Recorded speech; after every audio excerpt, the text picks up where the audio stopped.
Hello, I'm Dr. Jim Epstein, and this is Best of the Day from the 2012 edition of the Chemotherapy Foundation Symposium, held each year in memory of the originator, Dr. Ezra Greenspan. So this evening we're going to be talking about breast cancer and meeting with Dr. Hal Burstein from the Dana-Farber Cancer Institute. We're going to talk about some of the very interesting presentations from today's meeting. So Hal, welcome to Best of the Day. Thanks so much for being here. Thanks. And I always like this meeting because it's one of the meetings that still has real personality. That it does. It's the same group of characters. They've really kept it going for a long time. It's a great legacy of Ezra Greenspan, and it's always fun to be in New York. It is. It is. Even if you're liable to get blown away. Yeah.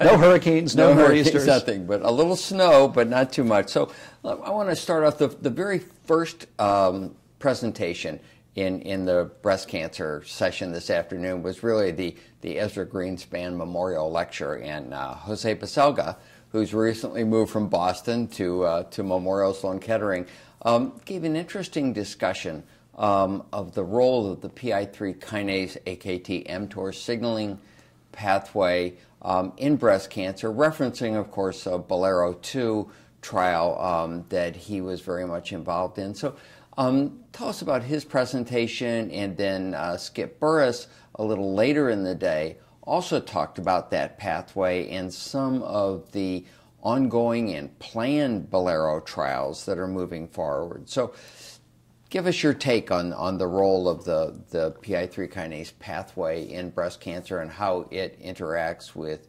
ER and with other pathways. Sure. Well, Jose has left Boston and gone to New York, so we talk about it in the same way of like the Babe Ruth trade. Was this something that's going to be a jinx for decades to come? We hope that Boston medicine survives. But Jose gave a beautiful talk, as he always does, really reviewing the PI3 kinase pathway, and in particular the Bolero-2 study, which you referenced. That was a study of women who had previously had treatment with a non-steroidal aromatase inhibitor and were randomized to ongoing therapy with the steroidal AI exemestane versus that in combination with the mTOR inhibitor everolimus. This was a Novartis-led study, part of the Bolero group of trials. And what that study showed was that adding the everolimus improved the time to progression and modestly helped the response rate. So a couple things. The first is that study has really blown the lid off of the interest in studies in PI3 kinase and mTOR inhibition for breast cancer trials. There are some confirmatory studies out there. The so-called TAMRAD trial, which was a study of very similar design but using tamoxifen instead of exemestane. And there are probably a dozen or more drugs being developed in the PI3 kinase pathway. Some of them are rather selective and they only inhibit PI3 kinase alpha. Others are dirtier drugs and they go after both mTOR or TORC and the PI3 kinase other components. It's not known which of these would be the lead candidates moving forward. But as Skip Burris outlined, there is just tremendous interest in phase 1, phase 2 studies that are going on with these. Jose alluded to a drug called BYL719, and in that, which is a very selective PI3 kinase alpha inhibitor, they're seeing some nice response rates in single agent activity, something that historically has eluded observation in this field, and it's perhaps because in that work they are carefully pre-selecting patients to have tumors with PI3 kinase mutations. So this is a very hot pathway in breast cancer. From a clinical point of view, we're all trying to figure out exactly where to use everolimus. The choices would be to move on to a drug like fulvestrant or to use the everolimus exemestane combination. And Jose took pains to point out that there clearly are side effects of the everolimus. And in particular, it's these oral ulcerations that are the most problematic for patients. And many patients do very well with this, but some patients do develop them. They are difficult to treat. They typically arise in the first 2 to 4 weeks after initiation of therapy. And they can really be a treatment-limiting problem for some patients. That prompted a question from the audience about dose, actually. The 10 milligram dose of everolimus is what was studied in that trial. And the question is that essential? Would 5 milligrams suffice? So lots of questions, but still a very exciting opening, really, as I said, just exploding the interest in this pathway. So what Skip alluded to were then the ongoing trials. And of all of them, many of them are very similar in design. They're fulvestrant with or without mTOR inhibitors. But perhaps the most interesting are going to be the adjuvant trials. It's been a long time since we really saw a compelling new idea in endocrine therapy in the adjuvant setting. And so the NSABP and SWOG are mounting a large adjuvant endocrine trial, which will be endocrine therapy of your choice, given with or without a 1-year course of everolimus. And I think that should be a very easy study to accrue patients to, and a very important trial. So I sort of got the idea from what was said that the PI3 kinase AKT-mTOR pathway was turned on as an escape or resistance mechanism when there was progression on an AI. If that's true, and I don't know whether it is or not, if that's true, would adding the mTOR inhibitor up front in the adjuvant setting be effective if a patient had already not had an exposure to an AI? That's a great question. So you're exactly right. There are preclinical models that suggest as part of the development of endocrine resistance, AKT, PI3 kinase, other abnormalities in that pathway emerge. And so you're asking this question, is it likely to see a significant signal more in the refractory patients, or what about the newly treated ones? And of course the honest answer is we don't know, but I think it's worth exploring in the clinic. In the recently published breast cancer sequencing studies from the Cancer Genome Atlas group, PI3 kinase mutations are relatively prevalent. It's one of the most common mutations in breast cancers. Probably about 20 to 25% of breast cancers have an acquired mutation in the pathway, particularly the ER-positive and HER2-driven breast cancers. So it's a logical target. It's been one where there's tremendous drug company enthusiasm because they think they know the pathway and they think they know the target. And obviously the Bolero data from a phase 3 study are going to prompt a lot of interest in ongoing studies. So is it possible to detect the presence of the mutation through methods other than just gene sequencing? There are, but they're all relatively research-oriented tools at the moment. For instance, our center uses what we call Profile, which is a genomic screening strategy for about 400 genes looking for mutations, and you can identify them with that. Many of the companies have their own proprietary assays. So you don't have to do whole genome sequencing to find it. There are tailored assays to screen for mutations in the pathways. Very good. Okay. Well, one of the other pathways that's been discussed a lot, not only in breast cancer, but also in lung cancer and other malignancies, is Cmet. And there seems to be a lot of crosstalk between Cmet and some of the HER family pathways. And Steve Isikoff talked a lot about Cmet. What appears to be the role for the Cmet pathway in breast cancer? Well, Cmet, another interesting target, another interesting kinase molecule, and as you mentioned, in lung cancer, there have been some provocative data with Cmet inhibition, and in breast cancer, there is work, and it's really focusing on two groups of tumor types. One is the triple-negative breast cancers, and the other being these HER2-driven breast cancers in combination with anti-HER2 therapy. At the moment, I would classify this work as still being exploratory.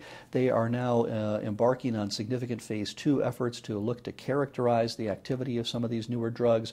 But Genentech has an antibody that targets Cmet, and Arcule has a small molecule tyrosine kinase inhibitor that does so.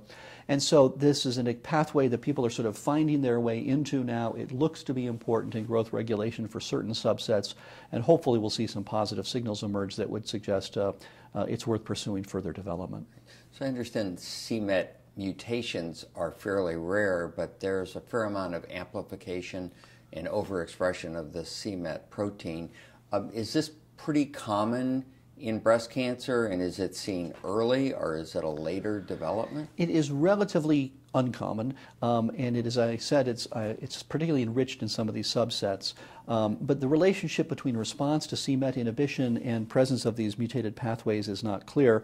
In breast cancer, we saw a related story with EGFR not too long ago, where a fraction of tumors were EGFR amplified or EGFR overexpressing. So there was a clear rationale for looking at EGFR inhibitors in those.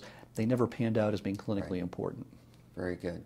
Well, you mentioned HER2, and there's really been an expansion of the horizons for HER2 lately. I mean, trastuzumab has become a mainstay of therapy, both in the adjuvant setting and in the advanced disease setting. But now there are new agents, not only just lapatinib, which was approved a number of years ago being a TKI, but there are more antibodies, the pertuzumab antibody, and then the toxic loaded form of trastuzumab, the TDM1. So tell us about the trials that led to the approval of pertuzumab, and what's going on with TDM. Sure. Well, the The first thing to say is that trastuzumab is a really effective drug. And I actually think we've probably underappreciated its potency at preventing recurrence of HER2-positive breast cancer. I say that because we hardly ever see first-line HER2-positive breast cancer anymore. When patients get the trastuzumab in the adjuvant setting, it is so effective that it has precipitously dropped the risk of recurrence of HER2-positive disease. So this is relevant because the indication for pertuzumab is in first-line therapy right now, but this is not a patient population we frequently encounter because of the effectiveness of trastuzumab in the early stage setting. And studies at ESMO this year demonstrated that 1 year of adjuvant trastuzumab is more than adequate. Yeah, it's a funny thing. Originally, they chose adjuvant trastuzumab's duration at 1 year, and the joke was, well, why did they pick a year? And the answer was because that's how long it took the Earth to go all the way around the sun. That was as close to a scientific explanation as there was. But they seem to have gotten it right because in the HERA trial, which looked at 2 years versus 1 year, there was no additional benefit for the second year. And in a trial from the French consortium called FARO, they looked at 6 months versus 12 months of therapy. And in that study, the statistics weren't really different, but it did look like clinically there was a smidge of an advantage for the 12-month. Right. So I think 12 months will be the standard for trastuzumab. Back to the metastatic setting, obviously the FDA this past year has approved pertuzumab for use in combination with trastuzumab and taxane-based chemotherapy, the FDA approval actually being with docetaxel. And those were the results of the Cleopatra study. This was a global initiative from Genentech Roche, and they looked at first-line treatment of HER2-positive breast cancer. Patients got docetaxel, trastuzumab, or docetaxel, trastuzumab, and pertuzumab, and a strong improvement in progression-free survival, an emerging difference in overall survival, and that's what led to FDA approval. So incredibly, there's no more toxicity, really, when you add the pertuzumab to the trastuzumab. There was a bunch of... Unless you're looking at your wallet. Unless you're looking at your wallet, you're right, because the cost of this is probably around $10,000 a month as therapy. So for the average treatment duration of about 12 months, it's well over $100,000.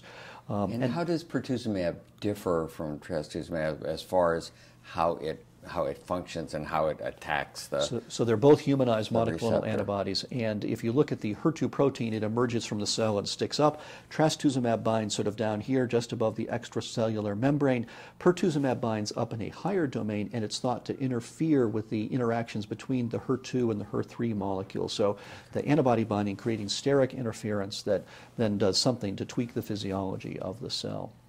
So very exciting data, probably a new standard of care. And what the audience focused on today actually was a recent NCCN panel decision to endorse the use of pertuzumab and trastuzumab in combination with taxanes as opposed to just docetaxel. Mm-hmm. So that opens the door to using the combination with weekly Paclitaxel, which is a very commonly used regimen. Very good. Well, then let me ask you about your presentation, and you talked this afternoon about combined endocrine therapy, and there's been a lot of talk over the years about how to best use fulvestrant. The original dose apparently seemed too low. It takes a while to build up in the system, but there were a number of trials that you described combining an aromatase inhibitor and fulvestrant. And so what kind of lessons can we take away from those trials? Well, I'm afraid there are more questions than answers. There were 3 trials that reported this past year, all of which looked at combination of aromatase inhibitor and fulvestrant versus single-agent therapy.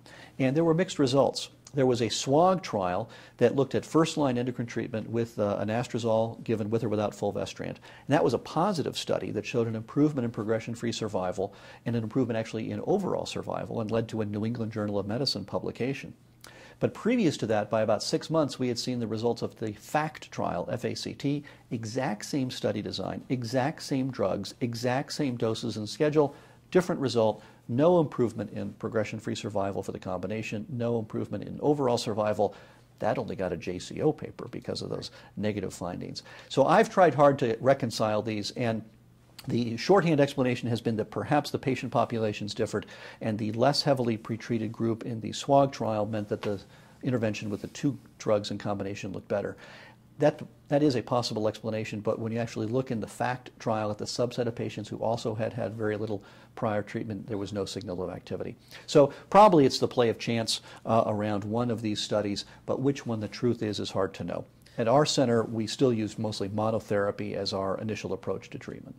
We've seen some some studies in other malignancies where the populations, perhaps in an Asian population, shows different results than a Western population, but these were basically both Western Western groups. Europe, North America, Northern European ancestry patients for the most part. It's unlikely that there's any molecular significant molecular differences that led to the different results. I think that's probably true, though the one thing we don't know, and we'll need some good correlative science to address, is there some particular biomarker? So for instance, were there skewed differences in luminal A versus luminal B breast cancer types that might have accounted for this?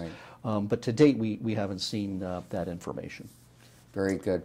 And then finally, let me ask you about Hope Rugo's presentation today on comparative effectiveness research, and this is part of the overall stimulus plan in this country to try to do comparative studies to find out if there was one agent already out there that was better than the others. And so there were a couple studies that she discussed today, and I'd be interested in getting your take on those. The NSA-BP-B38 and then the CAOGB are now the Alliance 40502 study. Well, the first thing to say is that the new name for a negative major phase 3 study is a comparative effectiveness trial. Neither of these studies were designed as comparative effectiveness studies. They were designed to show better. But what they ended up showing was similarity. And actually, I think these are really important trials. And you know, in this era of targeted therapy, of tumor subsets, of novel biologics, of exciting pathways that we've already touched upon here, these old chemotherapy randomized trials feel sort of like dinosaurs, but it turns out they're really important. So let's take the NSABP trial first. B38 was a study that compared dose-dense AC followed by Paclitaxel, which is sort of the most common anthracycline and taxane-based regimen used in the U.S., versus the TAC regimen, TAC, of docetaxel, doxorubicin, and cyclophosphamide, versus a regimen of AC followed by Paclitaxel paired with gemcitabine. So the gemcitabine didn't add anything consistent with previous results. The AC followed by Paclitaxel versus the TAC was statistically a wash, though there was a numerical advantage favoring the AC followed by Paclitaxel. And if you look at the toxicity experience, it was a much better tolerated regimen. To my point of view, there was less febrile neutropenia, less in the way of major grade 3 or 4 toxicities. So I actually think this should say to the community at large as a very simple statement, the preferred regimen of choice is AC followed by Paclitaxel given on a dose-dense schedule. If you want to give your Paclitaxel weekly, as they did in ECOG 1199, that's okay too. But that should be our go-to anthracycline and taxane-based regimen. And there's always been some regional differences in There's the a use lot of of regional those differences. regimens. This is the week for red and blue U.S., and it turns out that you can track the same kind of mapping by who uses which regimen, and those are, as far as I can tell, strictly parochial things of habit. And this is why these kinds of studies are so important. The second study is the trial in metastatic disease, CLGB 40502. Hope led this trial, presented it this past year at ASCO, and that compared weekly Paclitaxel versus weekly nab-paclitaxel versus weekly ixabepilone as first-line treatment for metastatic breast cancer. Because of the timing of when the study was conducted, the vast majority of patients also got bevacizumab. That we assume was sort of a wash. What this study showed was there was no real benefit for any one of these regimens in terms of clinical effectiveness. The response rates were more or less the same. Time to progression was more or less the same. But there was a clear winner in terms of tolerability, and that winner was good old weekly Paclitaxel. In fact, it was more effective and less toxic than either nab-paclitaxel or ixabepilone. So to my mind, again, a very important study. If you're going to give taxane-based chemotherapy, the first-line regimen should be weekly Paclitaxel. And in fact, I see no reason why anybody would be using nab-paclitaxel or Abraxane in current practice. It is not as good, and it is more toxic. So there was the randomized phase 2 study that Bill Gradishar presented at San Antonio a number of years ago using docetaxel, and nab-paclitaxel looked pretty good. But I have heard from various parties that the nab-paclitaxel dose really wasn't the most appropriate dose. And of course, ixabepilone was given weekly rather than every 3 weeks. So do those arguments hold water? Or in the 40502 trial? Yeah, I think the argument about ixabepilone has a more legitimate basis. So in fairness, the company that developed ixabepilone had looked at various doses and schedules, and that was not a regimen or schedule they would have picked. It was sort of dragooned into this weekly trial because they were going to give weekly therapy. The nab-paclitaxel dose was actually one recommended by previous work from the manufacturer as being both a tolerable and highly effective dose. And so it proved to be less tolerable and no more effective. So I think it's fair to say that, you know, that's a fair comparison. And at the moment, weekly paclitaxel is the standard bearer. Very good. And then there was one other presentation that I was unable to stay for, but I know you heard on endpoints for neoadjuvant therapy, is whether pathological CR is an appropriate endpoint. So tell us about this presentation and what you came away with from it. Sure. Well, neoadjuvant therapy has become the darling of the breast cancer research community because it's very informative in the sense that every patient has a measurable tumor response and an endpoint of pathologic complete response, PCR or not. You can do all sorts of lovely correlative studies because you can access the tumor and do biopsies at baseline and again at definitive surgery. You can do imaging correlates because you can track the response by ultrasound or MRI, so it cranks out a lot of papers. Having said that, there's not a single drug which has ever been approved or a single treatment principle that's ever been adopted based on neoadjuvant therapy. So there's a huge gap between the yield to date on neoadjuvant treatment and the clinical impact. So FDA has actually practiced some very enlightened public policy, and there are a lot of people out there who give FDA a lot of grief, and I actually think this is an example of where they are really leading the researchers in the right direction. What they've said is, we've looked at all these trials, tens of thousands of patients, lots of trials. We agree that complete pathologic response is a valuable endpoint. So if you do a study that compares a standard chemotherapy, you got to get the whole chemotherapy in, so AC followed by paclitaxel or what have you, and you randomize patients against an intervention that's similar with an add-on design, so AC followed by paclitaxel plus your favorite new drug. And if you show a big difference in PCR, we will grant you accelerated approval for your drug, with a couple of caveats.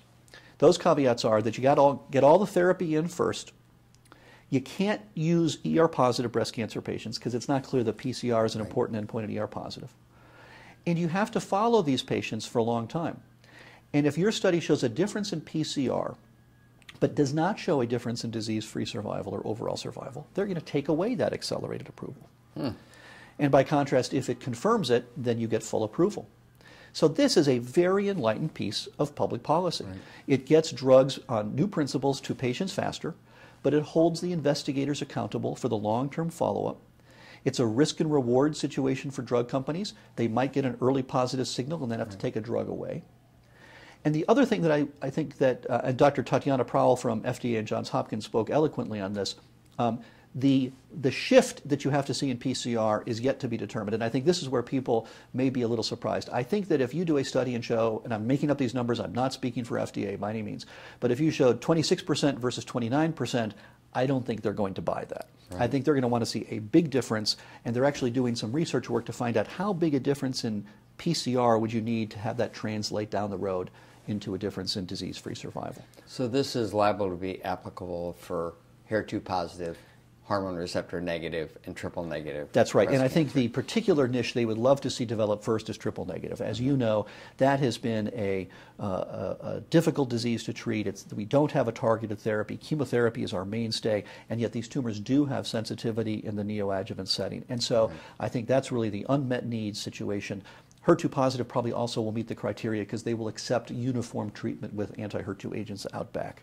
But I think this is a great example of where FDA has listened to what the researchers are saying, but then they've raised the bar. They're saying, okay, you guys want to talk about neoadjuvant therapy? We'll give you a pathway to get approval, but you got to meet these very appropriate conditions. And so we'll see which groups and which investigators really want to step up to that challenge. Right, because there have been a lot of phase 2 trials, and I remember Ahmad Boustar presented endless some data phase several 2. years ago, and a tremendously high PCR Oh, rates, and people get very excited about PCR rates, and they love the imaging and these beautiful biopsies. And when you take a step back and you say, okay, well, aside from the fact we can actually give neoadjuvant therapy, what have we learned? The answer is nothing. So this is a way to really raise the stakes, and I think it's a great step forward. Very good, Hal. Thank you so much. A pleasure, This has been very interesting.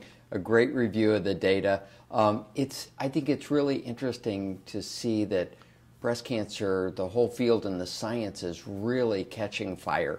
these days, because it was kind of quiet for a few years, and the most exciting things were the supposed PARP inhibitor, and that fell flat on its face. So I think it's really exciting to see the science advance and the potential for a whole squadron of novel agents and novel approaches to be coming to the forefront.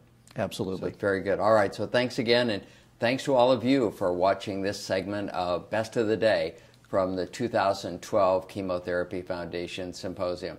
I hope you'll check on the website for all of the interviews and discussion periods from this year's meeting. Thanks again.